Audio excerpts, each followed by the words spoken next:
दोस्तों, आप सबका हमारे YouTube चैनल सीधे नॉलेज में स्वागत है। इस MS एक्सेल सीरीज के पहले के सभी वीडियो तो आपने देख ही लिए होंगे, ताकि इस वीडियो को समझने में आपको जरा भी दिक्कत ना हो। अगर आप सभी वीडियोस को सीरियल में देखना चाहते हैं तो आप इस वीडियो के एंड में प्लेलिस्ट को क्लिक करें।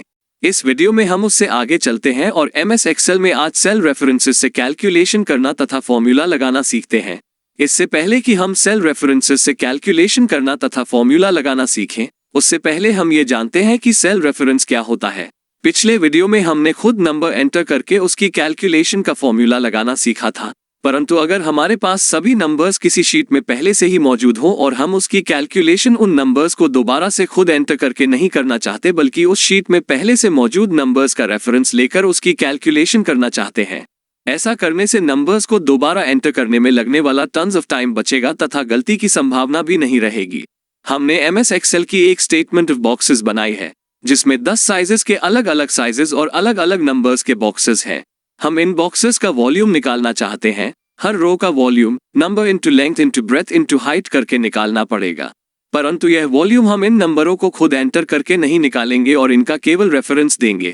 तो वॉल्यूम वाले कॉलम में यानी G3 में इक्वल टू का साइन एंटर करें। उसके बाद माउस से उसी रो में नंबर वाले कॉलम में यानी C3 में लेफ्ट क्लिक करें। उसके बाद एस्टरिस्क साइन यानी मल्टीप्लाई का साइन एंटर करें। उसके बाद माउस से उसी रो में नंबर वाले कॉलम में यानी D3 में लेफ्ट क्लिक करें। उसके बाद एस्टरिस्क साइन यानी मल्टीप्लाई का साइन एंटर करें।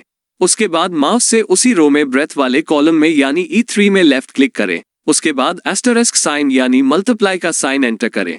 उसके बाद माउस से उसी रो में हाइट वाले कॉलम में यानी F3 में लेफ्ट क्लिक करें और उसके बाद एंटर का बटन दबाएं। इस रो के सभी बॉक्सेस यानी बॉक्स 1 का वॉल्यूम कैलकुलेट हो गया है और वॉल्यूम वाले कॉलम में आ गया है।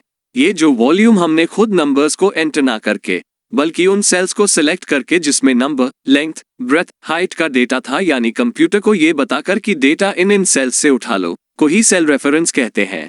अगली रो की कैलकुलेशन भी हम इसी तरह से कर सकते हैं। हमने नंबर्स को एंटर करने का समय तो बचा लिया, हम चाहते हैं कि दोबारा से बार बार सेल्स को सिलेक्ट करके और बार बार एस्टरिस्क एंटर करने में लगने वाले समय को भी बचा लिया जाए। इसके लिए अगर अगली रो की कैलकुलेशन ठीक वैसी ही है तो वॉल्यूम वाले कॉलम में जहां रो नंबर 3 की कैलकुलेशन है उस सेल में क्लिक करें। अब एरो उस सेल के ऊपर ले जाने पर हमें मोटा डबल लाइन प्लस का साइन दिखेगा। अब इसे सेल के बॉटम राइट कॉर्नर पर ले जाएं। जब मोटा डबल लाइन प्लस का साइन पतले सिंगल लाइन प्लस का साइन बन जाए तो लेफ्ट क्लिक को दबाकर बिना छोड़े नीचे की तरफ ड्रैग करें और बॉक्स 10 की रो तक ले जाएं। सभी 10 बॉक्सेस की कैलकुलेशन अपनी अपनी रो में आ गई है। इस तरह हमने काफी समय और बचा लिया है, परंतु इस स्टेटमेंट में केवल 10 रो की ही कैलकुलेशन थी। अगर इस स्टेटमेंट में 1000 रो होती तो सिंगल लाइन प्लस के साइन को 1000 लाइंस तक ड्रैग करने में काफी समय और मेहनत लगेगी। हम चाहते हैं कि इस समय को भी बचा लिया जाए। इसके लिए वॉल्यूम वाले कॉलम में जहां रो नंबर 3 की कैलकुलेशन है उस सेल में क्लिक करें। अब एरो उस सेल के ऊपर ले जाने पर हमें मोटा डबल लाइन प्लस का साइन दिखेगा। अब इसे सेल के बॉटम राइट कॉर्नर पर ले जाएं। जब मोटा डबल लाइन प्लस का साइन पतले सिंगल लाइन प्लस का साइन बन जाए तो लेफ्ट क्लिक को खींचने की बजाय लेफ्ट क्लिक को डबल क्लिक करें। जहां तक डेटा एंटर होगा वहां तक सेम फॉर्मूला कॉपी हो जाएगा और सभी 1000 रोज की कैलकुलेशन हो जाएगी। यहाँ यह समझने की बात है कि एक्सेल ने 1000 रोज के बाद फॉर्मूला को पेस्ट नहीं किया है। एक्सेल ये समझता है कि डेटा से आगे खाली रोज में फॉर्मूला को पेस्ट नहीं करना है। अब अगर हम वॉल्यूम वाले कॉलम में जहां रो नंबर 3 की कैलकुलेशन है यानी कि सेल नंबर G3 में क्लिक करें और ऊपर फॉर्मूला बार में देखें तो इस फॉर्मूला में सेल नंबर D3, E3 तथा F3 की मल्टीप्लिकेशन है, परंतु अगर हम उससे अगली रो की कैलकुलेशन वाले सेल यानी G4 में क्लिक करें तो हम पाते हैं कि D3, E3 तथा F3 अब D4, E4 तथा F4 में बदल गए हैं, यानी कि एक्सेल ने खुद अगली रो की कैलकुलेशन के लिए अगली रो के डेटा को ही लिया है। यानी एक्सेल ये समझता है कि अगली रो में कोई पिछली रो के डेटा की कैलकुलेशन तो नहीं चाहेगा। जिन सेल्स में डेटा या इंफॉर्मेशन मौजूद होती है, जिस डेटा की कैलकुलेशन होती है और जो सेल रेफरेंस के द्वारा फॉर्मूला में जाता है, जैसे D3, E3 तथा F3 में नंबर, लेंथ, ब्रेथ, हाइट का डेटा या इंफॉर्मेशन मौजूद है, उन सेल्स को प्रेसिडेंस कहा जाता है। और जिस सेल में फॉर्मूला होता है और जहां प्रेसिडेंस में मौजूद डेटा या इंफॉर्मेशन पहुंचती है, जैसे G3 जहां रो 3 की कैलकुलेशन है, उसे डिपेंडेंट कहा जाता है, क्योंकि इस सेल का डेटा किन्हीं दूसरी सेल्स के डेटा पर डिपेंडेंट है। ऐसे सेल रेफरेंस को जिसमें डिपेंडेंट सेल के बदलने पर उसी के अकॉर्डिंग प्रेसिडेंस भी बदल जाएं, यानी अगर डिपेंडेंट सेल 5 सेल नीचे गई है तो प्रेसिडेंट सेल्स भी अपनी अपनी रिलेटिव जगह से 5 सेल नीचे आ जाएं, और अगर डिपेंडेंट सेल 2 सेल दाएं गई है तो प्रेसिडेंट सेल्स भी अपनी अपनी रिलेटिव जगह से 2 सेल दाएं आ जाएं। ऐसे सेल रेफरेंस को स्टैंडर्ड काइंड ऑफ रेफरेंस या रिलेटिव सेल रेफरेंस कहा जाता है। परंतु कभी कभी हमें ऐसी जरूरत पड़ती है कि डिपेंडेंट सेल के बदलने पर भी कोई एक या सारी प्रेसिडेंट सेल्स ना बदले। ऐसे सेल रेफरेंस को एब्सोल्यूट सेल रेफरेंस कहा जाता है।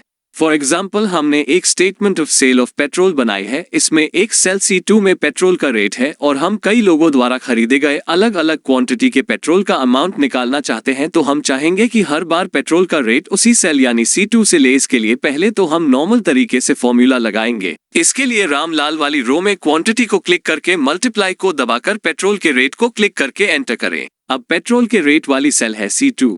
अभी जो फॉर्मूला हमने लगाया है उस सेल में क्लिक करें और ऊपर फॉर्मूला बार में देखें और C2 को तलाशें और 2 से पहले क्लिक करें और डॉलर का साइन लगा दें और एंटर कर दें।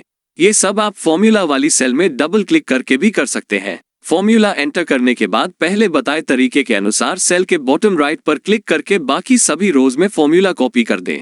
हम पाएंगे कि हर रो के फॉर्मूला में क्वांटिटी तो उस रो की है, परंतु रेट सब रोज में एक ही सेल का है। ऐसा इसलिए है क्योंकि डॉलर के साइन ने इस सेल के रो नंबर को एक तरह से लॉक कर दिया है। ये cell reference partial absolute cell reference का एक एग्जाम्पल है। ये पार्शियल इसलिए है क्योंकि इसमें हमने केवल रो नंबर को ही लॉक किया है, कॉलम नंबर को नहीं। ऐसा हमने इसलिए किया है क्योंकि हमारा मानना है कि सभी रोज में फॉर्मूला एक ही कॉलम में लगना है। इसने लेफ्ट राइट बिल्कुल नहीं जाना। परंतु हमारी statement of sale of petrol में अगर डेटा एक सेक्शन की बजाय 2 सेक्शंस में होता, जिसमें कुछ लोगों का डेटा लेफ्ट सेक्शन में और कुछ लोगों का डेटा राइट सेक्शन में होता, जैसा आप स्क्रीन पर देख सकते हैं, तो क्या तब भी यह फॉर्मूला सबके लिए काम करता? जी नहीं। ये फॉर्मूला लेफ्ट सेक्शन के लिए तो काम करता पर राइट सेक्शन के लिए काम नहीं करता, क्योंकि राइट सेक्शन का अमाउंट का कॉलम लेफ्ट सेक्शन के अमाउंट के कॉलम से 4 कॉलम राइट को है। इसलिए अब हमको कॉलम को भी लॉक करना होगा, यानी डॉलर साइन को कॉलम के साथ भी लगाना होगा। इसलिए पहले फॉर्मूला में ऊपर जो C2 हो गया था, अब $C2 हो जाएगा। अब ये फॉर्मूला राइट सेक्शन के लिए भी काम करेगा। ये cell reference absolute cell reference का एक एग्जाम्पल है। अब हमारे कुछ दोस्त कहेंगे कि हमें पार्शियल लॉक करने की जरूरत ही क्या है, हम दोनों को ही लॉक क्यों ना करें जब हमने एक ही सेल से रेफरेंस लेना है। बात सही है, गोल्डन रूल यही है कि हम कॉलम और रो दोनों को लॉक करें। परंतु कभी कभी रिक्वायरमेंट ही इस तरह की होती है कि हम खुद चाहते हैं एक चीज कॉलम या रो मूव हो। फॉर एग्जाम्पल, अगर ये सब लोग डेली पेट्रोल डलवाते और जहां हमारा पेट्रोल का एक ही रेट है वहां 1 तारीख का रेट होता, उसके बगल वाले कॉलम में 2 तारीख का रेट होता, फिर उसके बगल वाले कॉलम में 3 तारीख का रेट होता, और ऐसे ही डेट वाइज 30 दिन का रेट होता, क्योंकि पेट्रोल का रेट डेली चेंज होता है। और ऐसे ही नीचे डेट वाइज इन सब लोगों का अमाउंट होता। तो फॉर्मूला में हम रो को तो लॉक करते पर कॉलम को लॉक नहीं करते, क्योंकि हम चाहते हैं कि अमाउंट में फॉर्मूला जितना राइट को मूव हो उतना ही राइट को रेट भी मूव हो। इस तरह जिस डेट का अमाउंट उसी डेट का रेट। अब अगर हमने कॉलम को भी लॉक कर दिया होता तो सभी डेट्स के अमाउंट में 1 तारीख का रेट लग गया होता।